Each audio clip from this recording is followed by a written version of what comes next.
nama Anda diseret-seret dalam kasus backing judi online yang ada di Komdiji, dulunya bernama Kominfo.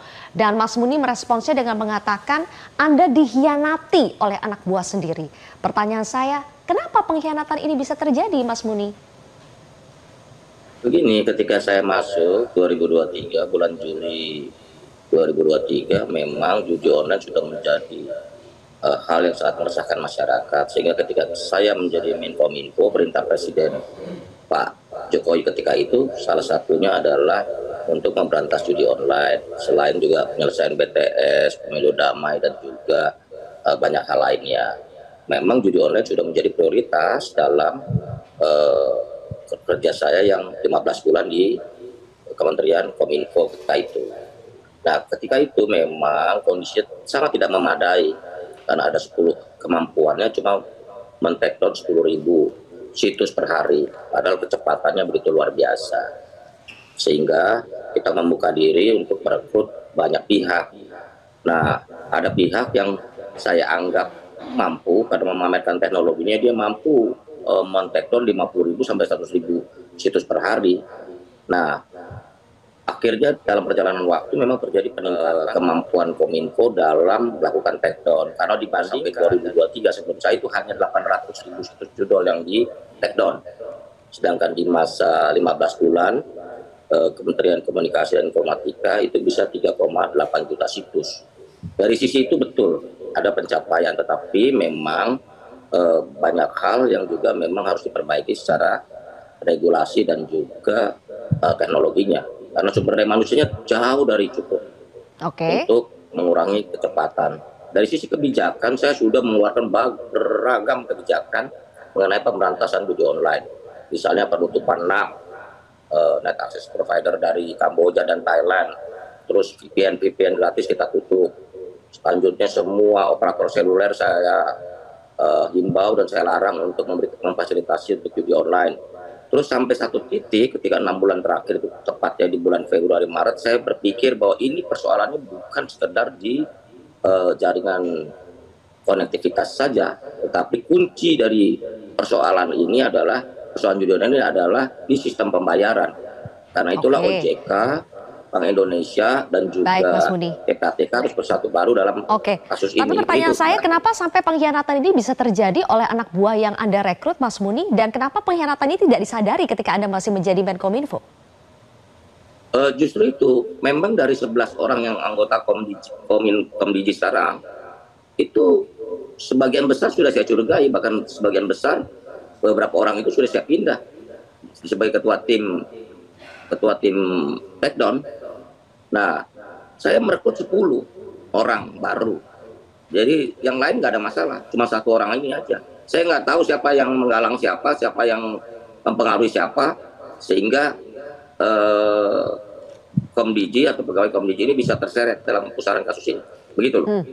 Jadi yang Mas Muni rekrut secara langsung itu tersangka dengan inisial T dan AK? Oh bukan. T dan AK itu direkomendasi oleh T karena dia bilang bahwa ini hacker merah putih, hacker hebat, mampu men-take down 50 sampai 100.000 gitu loh. Nah, saya sampaikan ke teman-teman di Kominfo ketika itu, coba pakai, kalau memang sistemnya bisa men-take down 50 sampai 100.000, kita pakai aja, begitu loh. Nah, dalam seiring perjalanan waktu, ternyata ketika 10 hari setelah saya sudah jadi Kominfo, kok terseret nih. Kalau beberapa nama yang Kominfo saya udah curigain sejak awal, makanya ketika saya menjabat saya udah nggak kasih peran lagi ketika itu. Dari awal saya udah curiga bahwa di Kominfo ini, di tim Kominfo ini ada yang bermain sejak awal. Bahkan beberapa kali saya. Terus langkah yang Anda lakukan ketika sudah curiga apa, Mas Muni? Ya saya pakai indikator, tiap minggu harus lapor berapa yang sudah di take down dan laporkan segera ke PPATK manakala ada rekening-rekening yang mencurigakan. Nah, sekitar bulan Februari saya baru menyadari saya harus koordinasi dengan banyak lintas karena kuncinya adalah di sistem pembayaran. Saya bicara dengan OJK, saya bicara dengan Bank Indonesia, ini bank, payment gateway. Nah, saya konsolidasi dengan seluruh asosiasi fintech supaya tidak memfasilitasi perjudian online karena mereka main dengan e-wallet dan sebagainya. Sebelum ke sistem Jadi memang pembayaran ya, harus Mas Muni, ketika Iya. Anda sudah curiga, Kuncinya di sistem sepertinya pembayaran. ada permainan di internal Anda, apa yang Anda lakukan? Apakah tidak langsung diberikan sanksi atau misalnya melaporkan indikasi adanya permainan nakal di internal Anda kepada pihak yang berwajib? Beberapa saya sudah laporkan, tetapi ini kan soal bukti, nggak bisa katanya-katanya. Beberapa itu dari 11 itu ada sekitar 3 sampai 4 yang kita udah geser di posisi yang vital. Kita ganti yang Dilaporkan baru. kemana Mas Muni waktu itu? Dilaporkan ke aparat penegak hukum bahwa ini saya udah curiga ini, tapi kan kita nggak bisa tanpa bukti, kita nggak bisa. Nah, memang karena dari gaya hidupnya mereka mewah, luar negeri, masuk pegawai pejabat eselon 3 dan 4 sudah semewah itu gitu loh. Dari masukan teman-teman juga udah kelihatan. Ada beberapa nama itu, sebut aja DI apa itu saya udah curigain dari awal, begitu loh. Kalau yang T dan AK, Mas Muni sudah curiga belum dari awal? Karena mereka baru ditersangkakan sekarang. Kalau memang sudah ada kecurigaan dari awal kan seharusnya sudah bisa ada langkah yang diambil kepada mereka.